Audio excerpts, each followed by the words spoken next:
श्याम भक्तों, आज मैं आपको एक ऐसी चीज़ दिखाने वाला हूँ जिसे देखकर आपकी आंखें खुली की खुली रह जाएंगी। और श्याम भक्तों, ये एकदम सत्य बात है और ये जो है, अगर आप ये देख लेते हैं और शायद आपकी ज़िंदगी बदल जाए।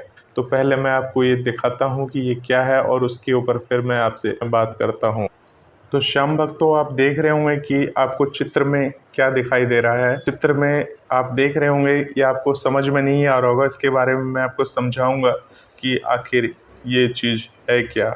आप देख रहे हो, कुछ इंसान की तस्वीर है और उसके साथ कुछ जानवर की फ़ोटो लगी हुई है। और ये फैक्ट है जो आज मैं बताने वाला हूँ। पूरा वीडियो को लास्ट तक ज़रूर देखेंगे। भजन मंत्र शक्ति, एक प्रार्थना भगवान से। आप सभी श्याम भक्तों को जय श्री श्याम। श्याम भक्तों, कैसे हैं आप सभी? उम्मीद करते हैं अच्छे ही होंगे। श्याम भक्तों, आपने जो ये तस्वीर देखी है, ये श्रीमद् भागवत गीता से ली गई तस्वीर है। और इस तस्वीर के जरिए भगवान श्री कृष्ण ये कहते हैं, यानी कि जिस व्यक्ति ने अपनी चेतना को जिस प्रकार से बना रखा है, वो उसी प्रकार से उस चेतना में रह जाता है। यानी कि श्याम भक्तों, अगर आप एक मनुष्य के रूप में धरती पर आए हैं, यानी कि श्याम भक्तों, अगर आप मनुष्य के रूप में इस धरती पर आए हैं, तो भगवान ये कहते हैं कि तू कर्म कर, फल की चिंता मत कर। यानी कि आपको कर्म करना है। यानी जब आप पैदा होते हैं तब आपके माँ बाप आपको पाल पोस कर बड़ा करते हैं, पढ़ाते लिखाते हैं। और उसके बाद जब आप पढ़ लिख लेते हैं तो आपकी जिम्मेदारी होती है कि आपको अपने पैरों पे खड़ा होकर एक ऐसे योग्य बनना, अपने पैरों पे खड़े होकर जिस प्रकार से आपके बचपन में आपके माँ बाप ने आपकी सेवा की, उस प्रकार से बुढ़ापे में आपको उनकी सेवा के योग्य बनना, यानी उनकी सेवा करना। इस प्रकार से आपको एक योग्य बनना चाहिए। और उसके बाद आपको अपना कर्म करना चाहिए। यानी जब आप पढ़ लिख लेते हैं, पढ़ लिख लेने के बाद क्या होता है, कोई काम धंधा रोजगार आपको ढूंढना होता है, करना होता है। वो चीज़ आपको इसलिए करनी होती है क्योंकि इस संसार को चलाने के लिए, इस संसार में जीने के लिए रुपए पैसे की बहुत ही ज़्यादा ज़रूरत होती है। बिना रुपए पैसे के तो कोई भी सगा नहीं होता। यानी अगर आपके पास आज के समय में रुपए पैसा नहीं है तो आप इंसान कहलाने के लायक नहीं है। यानी कि श्याम भक्त तो बहुत सारे तर्क देते हैं कि रुपए पैसे से कुछ नहीं होता है, इंसान की बिहेवियर अच्छी होनी चाहिए, इंसान की सोच अच्छी होनी चाहिए, इंसान धार्मिक प्रवृत्ति का होना चाहिए। तो श्याम भक्त तो ये सब सुनने में बहुत अच्छा लगता है, परंतु अगर रुपए पैसे अगर आपकी जेब में नहीं होंगे तो कोई भी आपको नहीं पूछने वाला है। यानी कि आपके खुद के सगे लोग जो हैं, सगे लोग, यानी सगे लोग से आप समझ सकते हैं कि मैं कहाँ तक की बात कर रहा हूँ। यानी आपके सगे लोग ही आपको टेढ़ी नज़र से देखने लग जाएंगे और ये सोचेंगे कि ये हमारे ऊपर भार बना हुआ है। कब तक हम इसका भार ढोते रहेंगे, कब तक हम इसका भार चलाते रहेंगे। तो इस प्रकार से श्याम भक्तों, रुपए पैसा जो है एक आधार है, परंतु तो ईश्वरीय शक्ति के आगे निराधार है। रुपए पैसे तो बहुत सारे लोग कमा भी लेते हैं, परंतु ईश्वर की जो भक्ति है वो 100 में से किसी एक व्यक्ति को ही मिल पाती है। यानी कि श्याम भक्तों, आपने बहुत सारे ऐसे लोग देखे होंगे कि जो नास्तिक प्रवृत्ति के होते हैं। यानी कि वो बहुत ही पढ़े लिखे होते हैं, बहुत ही रुपए पैसा कमाते हैं, और उनके घर में भगवान की एक फ़ोटो तक नहीं होती है, क्योंकि उनका कहना ये होता है कि हम बहुत पढ़े लिखे हैं और हम इन चीज़ों में विश्वास नहीं करते हैं। यानी कि हम भक्ति में विश्वास नहीं करते हैं। जो भक्ति करते हैं वो ढोंग करते हैं, जो तिलक लगाते हैं वो ढोंग करते हैं, हम इसमें विश्वास नहीं करते हैं। तो ऐसे किस्म के लोग भी बहुत सारे हैं जो कि नास्तिक होते हैं और वो भगवान को नहीं मानते हैं, परंतु उसके पास आप देखेंगे सुख सुविधा की कोई कमी नहीं होती, अच्छी नौकरी होती है, अच्छी जॉब होते हैं। तो इस प्रकार से श्याम भक्तों, जो ऐसे बुद्धि वाले होते हैं, ऐसे सोच वाले लोग होते हैं, वो भगवान की पूजा नहीं करते हैं और दूसरों को सिर्फ ये कहते हैं कि ये सिर्फ ढोंग करता है, दिखावा करता है। तो श्याम भक्तों, ऐसे लोग जो हैं बहुत सारे सुख भोग रहे होते हैं। ये सिर्फ अपने पूर्व जन्म में किए गए कार्य के अनुसार इनको ये सद्गति मिली होती है। इनके भाग्य ऐसे बुलंद होते हैं कि ये इस जन्म में रहते हुए भगवान की सेवा भक्ति भाव को भूल जाते हैं और पैसे के नशे में ऐसे अंधे हो जाते हैं कि इन्हें सब कुछ ढोंग ही नज़र आता है। और ये सिर्फ इसलिए करते हैं क्योंकि इनको पूर्व जन्म के कारण, अच्छे कर्म के कारण इस जन्म में राजयोग मिला हुआ है और इस जन्म में रहते रहते ये पिछले जन्म के जो सुखों को है वो भोग रहे हैं और इस जन्म के जितने भी पुण्य कार्य हैं इनके क्षीण होते जा रहे हैं, जो कि अगले जन्म के लिए ये तैयारी करते हैं। अब शम भक्तों, कुछ लोग ऐसे होते हैं जो कि सिर्फ हमेशा एक्सक्यूज देते हैं, यानी बहाना ढूंढते हैं ना काम करने की। यानी अगर उन्हें कोई काम धंधा नहीं मिल रहा है, घर में ही बैठे हुए हैं, भगवान से आस लगाए हुए बैठे हैं कि जो करेगा भगवान ही करेगा, भगवान के सिवा कोई और कर ही नहीं सकता है। यानी कि उसकी ये सोच है कि वो घर में हाथ पे हाथ धर के बैठा रहेगा और भगवान घर में आके पैसे की बारिश कर देंगे, या भगवान आकर प्रकट हो गए उनके समक्ष पैसे रख देंगे और वो उस पैसों को लेकर अपनी ज़िंदगी का निर्वाह कर सकता है। तो शम भक्तों, ऐसे लोग जो होते हैं जो कि घर में लेटे रहते हैं, घर में सोते रहते हैं और काम धंधे के बारे में बिल्कुल नहीं सोचते हैं, यानी कि अपनी जो जिम्मेदारी है, जो कर्म है, उसके बारे में बिल्कुल नहीं सोचते हैं। ऐसे जो लोग होते हैं वो पशु के समान होते हैं। यानी बहुत सारे ऐसे लोग होते हैं जो आपने देखा होगा दिन भर सोते रहते हैं, यानी कि आलसी किस्म के होते हैं, बहुत ही कामचोर होते हैं। बात कड़वी है परंतु सच्ची है। बहुत सारे ऐसे लोग जो हैं वो भी वीडियो देख रहे होंगे। अगर आप कामचोर प्रवृत्ति के हैं, आलसी हैं और ज़्यादा से ज़्यादा सोना पसंद करते हैं, तो समझ लीजिए आप पशु के समान हैं। ये शम भक्तों, मैं नहीं कह रहा हूँ, ये गीता में लिखी हुई सच्ची और कड़वी बात है। जो इंसान हर वक्त सोता है, क्योंकि जैसा आप जानते हैं दिन के समय जो पशु होते हैं वो क्या होते हैं, हर वक्त आपको सोते हुए नज़र मिलेंगे।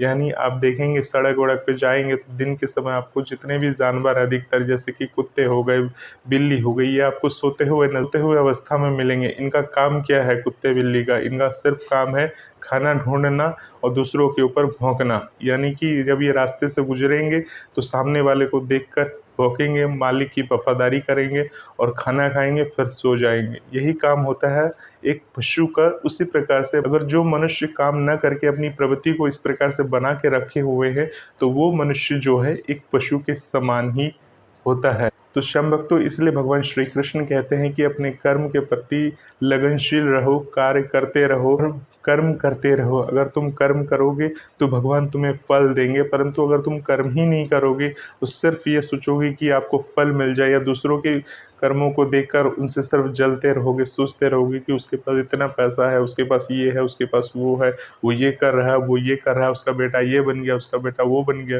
परंतु आप खुद ही कुछ ना करोगे, सिर्फ सोचते रहोगे, तो सोचते सोचते आपकी ज़िंदगी ऐसे ही निकल जाएगी और दिन निकलने में समय नहीं लगता। एक दिन ऐसे ही यूं ही निकल जाता है, जैसे कि आप सभी को पता है कब दिन होता है, कब रात होता है। अगर आप कोई काम कर रहे हैं, आपका दिन अच्छा चल रहा है, तो रात दिन पता नहीं चलता है, परंतु अगर वही तकलीफ़ों से गुजरे हुए दिन है, यानी कि दुख दर्द में है, यानी तबीयत खराब रहती है, कोई शिकायत है, कोई बीमारी है, तो ऐसे लोग के दिन पूछिए कि दिन कितनी कठिनाई से बीतते हैं, कितनी कठिनाई से उनके दिन कटते हैं। तो दिन कटना क्या होता है ये उनसे पूछिए जो इस दिन कटने का दर्द जानते हैं। शम भक्तों, आप में से बहुत सारे ऐसे लोग होंगे जो सोते सोते थकते नहीं होंगे, यानी कि उनको सोना बहुत ही पसंद है और दूसरों की पैसों को इस्तेमाल करना बहुत पसंद है।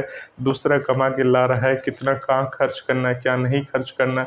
बहुत सारे तो अपने घर में ही ऐसे लोग होते हैं जो दूसरा कमा के ला रहा है और उन सभी के पैसों को कैसे खर्च कर रहे हैं, उनके मन में जरा सी विद्या नहीं आती कि वो इस तरह से उन पैसों को खर्च कर रहे हैं जैसे कि वो कहीं से बटोर कर ला रहे हैं। तो शम भक्तों, आपको ये विशेष ध्यान रखना चाहिए, जो दूसरों के धन को खर्च करता है बेवजह से, या दूसरों के धन पर अय्याशी करने के लिए हर वक्त सोचता है कि दूसरों के धन के साथ हर वक्त अय्याशी करते रहे, अपना खुद का कर्म ना करे, और तो ऐसे लोग पशु के समान होते हैं। जिस प्रकार से पशु दूसरों का छीन कर खाते हैं, जैसे बंदर है, बंदर का काम क्या होता है, अगर बंदर को खाना ना मिले तो क्या करते हैं, दूसरों का छीन लेते हैं। तो इसी प्रकार से देखेंगे जो मनुष्य होते हैं, जो मनुष्य रूप में राक्षस टाइप के लोग होते हैं, जैसे चोर हो गए, डकैत हो गई, ये क्या करते हैं, ये चोरी करते हैं, चकारी करते हैं, डकैती डालते हैं, किसी का खून तक कर देते हैं। तो शम भक्तों, ये ऐसे काम क्यों करते हैं? क्योंकि इन्हें कोई काम नहीं करना है, इन्हें क्या है, शॉर्टकट में सब कुछ ले लेना है, सब कुछ मिल जाना है। ऐसे लोगों की जो दुर्गति होती है बहुत ही भयंकर होती है। शम भक्तों, आप सभी के घर में ऐसे लोग भी होते होंगे जो बेवजह की कलेश करते होंगे, परेशान करते होंगे आपके घर में, और आपके मन में हमेशा ये बना रहता होगा कि ये हमारे घर में सबसे बड़ा कलेशी है, यानी कि ये हमारे घर में हंगामा करता रहता है, हल्ला करता रहता है। जिस प्रकार से आप श्याम भक्तों जानते हो कि रात के समय यानी कि वीराने के समय में जब कुत्तों का झुंड आता है तो वो कितना शोर शराबा करता है, कितना हल्ला मचाता है, यानी कितने भौंकते हैं वो। इसी प्रकार से जो इंसान कलेश करता है यानी शोर शराबा करता है, चाहे वो स्त्री हो चाहे वो पुरुष हो, अगर आपने घर में उसने शोर शराबा यानी कलेश मचा के रखी है तो वो किसी का प्रशंसनीय नहीं होता, वो अपने घर में ही किसी का सगा नहीं होता, यानी उसके घर में ही बहुत सारे लोग उसके बारे में बुरा सोचते हैं, बुरा बोलते होंगे, बुरा मन में रखते होंगे, क्योंकि वो घर में उसने अपने आप को इस तरह से बनाया है। तो शम भक्तों, ऐसे जो लोग होते हैं वो भी पशु के समान होते हैं जो घर में कलेश करते हैं। यानी कि अगर आप घर में कलेश करते हैं तो भगवान श्री कृष्ण गीता में कहते हैं जो लोग कलेश करना चाहते हैं या जानबूझकर करते हैं, जानबूझकर किसी का दिल को दुखाते हैं, तकलीफ में डालते हैं, ऐसे इंसान जो होते हैं वो पशु के समान होते हैं। और जब उनकी अंतिम यात्रा निकलती है तो उनको उसी जीप में उनको स्थानांतरित किया जाता है। यानी शम भक्तों, अगर आप कलेशी हैं और आप जिस प्रकार से बड़े कलेशी हैं या चाहे आपने कोई और गलत काम किया होगा तो आपको उसी प्रकार से उसी अवस्था के जानवर में आपको डाला जाएगा। यानी शम भक्तों, आपने अपने जीवन काल में बहुत सारे मांस यानी आपने अपने जीवन काल में बहुत सारे नॉनवेज खाए हैं, मांस मच्छी खाए हैं, और अपने जीवन काल में कभी ऐसा समय नहीं आने दिया जिसमें आपने उस चीज़ को त्यागा हो, यानी आप हर वक्त खाते रहे, कभी प्रभु का गुणगान नहीं किया। तो ऐसे लोगों को भगवान वैसे ही दंड देते हैं, क्योंकि आप सभी जानते हैं कि भगवान जो हमें जन्म देते हैं वो 84,000 योनियों से होते हुए हमारा जन्म होता है। यानी अगर हमने अच्छे कर्म किए हैं तो इंसान का शरीर पाना बहुत ही दुर्लभ होता है। जिसे इंसान का शरीर मिला है वो अपने इंसानी शरीर पर उसे अगर गर्व नहीं हुआ, उसने अच्छे कर्म नहीं किए, तो भगवान उस पर हमेशा कुपित रहते हैं और उसे ऐसी ऐसी योनियों से गुजारते हैं जो उसने कभी सोचा नहीं होगा। शम भक्तों, कभी आप देखते होंगे, आप गौर से देखेंगे कि जो जानवर आपके नज़दीक में रहते हैं, जो आप चिड़ियाघर में जाकर देखते हैं, जेबरा है, बंदर है, शेर है, आप इन जानवरों को जब आप देखते होंगे तो ये खाने के लिए दूसरों के ऊपर निर्भर रहते हैं। यानी जब इन्हें चिड़ियाघर में बंद करके रखा जाता है तब जब कोई इन्हें खाना देगा तभी उन्हें खाना मिलेगा, और जब ये खुले में रहते हैं तो ये भी अपना शिकार करते हैं, यानी इनका कर्म है शिकार करना।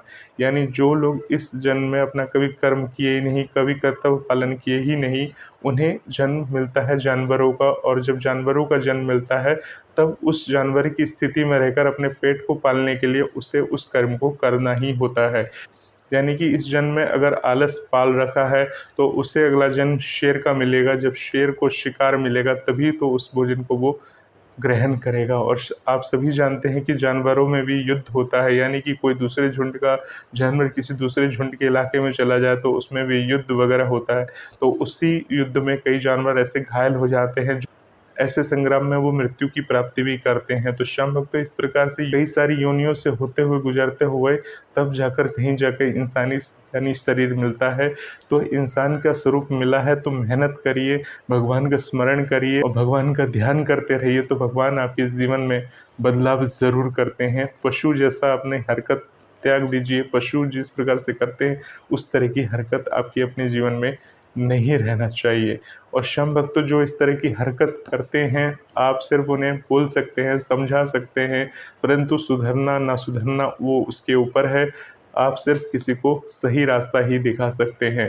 तो शम भक्तों, होपफुली आपको सारी बात समझ में आई होगी। अगर आपके अंदर कोई भी अवगुण है तो आज ही त्यागिए और भगवान की भक्ति इसी प्रकार से करते रहें। आप सभी शम भक्तों को जय श्री श्याम।